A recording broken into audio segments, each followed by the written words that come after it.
As an English teaching major, I was assigned to create a plan that effectively integrates technology in the classroom.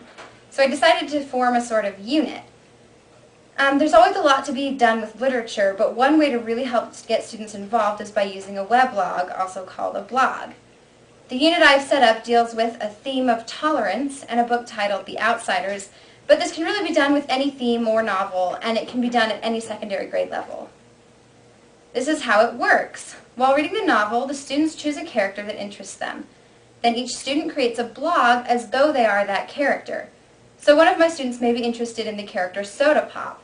They'll then create a blog as if they are Soda Pop.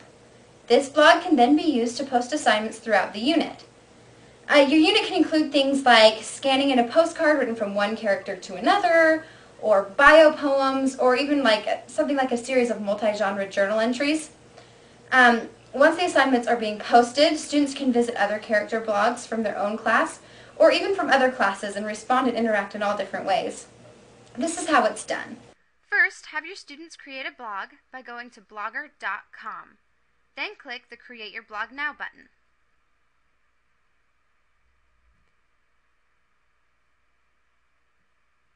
Students will need to enter their email address, one that already exists, and a password.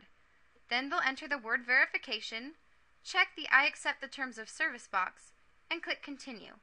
At this point, they can start designing their blogs and begin posting. Let me take you to a blog that's already been created so you can get an idea of how it works and what it looks like. This blog is created by a student who's pretending to be the character Soda Pop from The Outsiders. The title of their blog is Fizzy Soda Pop. They've added a profile picture, and it doesn't have to be one from online. You can teach them to scan one in.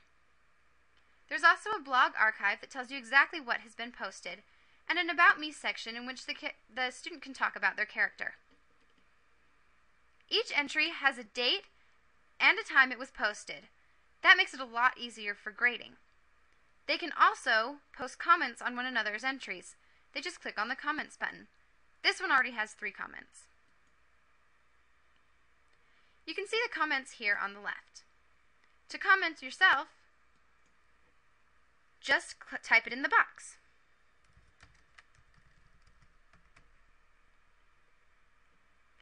Then type in the word verification,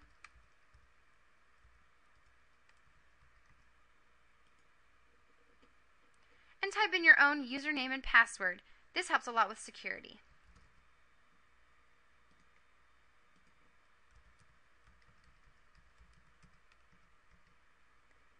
Then click Publish Your Comment. Now you can see that my comment has been posted. To return to the original blog, just click on the title here at the top.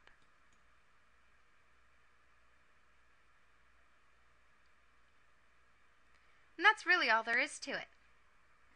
What is really great about using a blog in this way is that you can easily meet all 4 principles of effective technology integration. Principle 1. Because students are the ones using the internet and posting on the blog, they are the ones using the technology and not just watching the teacher do it. It is very interactive for them. Principle 2. Without the blog, there is no way for students to really communicate with other classes quickly. The response and feedback is much more efficient, and students are able to keep a record of all their work in one place without worrying about losing it. Plus, all their assignments can work together as one. Principle 3.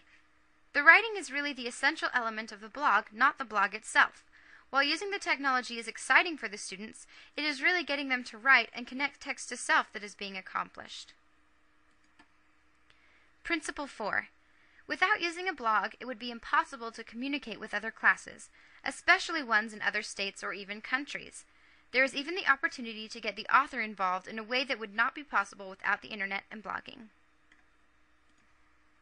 Students today are already so familiar with computers, and if they're not, they'll need to be. This is a way to get them excited about writing and communicating with one another in new ways.